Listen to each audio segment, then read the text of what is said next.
જામનગરમાં પોલીસ દ્વારા જપ્ત કરાયેલ દારૂના જથ્થાનો નાશ કરવામાં આવેલ. ગેરકાયદેસર રીતે આયાત થયેલ અને પકડી પાડવામાં આવેલ દારૂના જથ્થાનો નિકાલ કરવામાં આવેલ. સિવિલ એરપોર્ટ નજીક CISF કમ્પાઉન્ડની દિવાલ પાસે આવેલ સરકારી ખરાબાની ખુલ્લી જગ્યામાં દારૂનો નાશ કરાયો.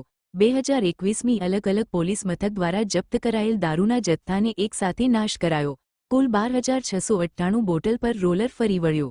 અંદાજિત કુલ 46,62,478ની કિંમતના દારૂ બિયરના જથ્થાનો સંપૂર્ણપણે જાહેરમાં નાશ કરવામાં આવ્યો હતો. લાખની કિંમતના દારૂના જથ્થાનો નાશ કરાયો.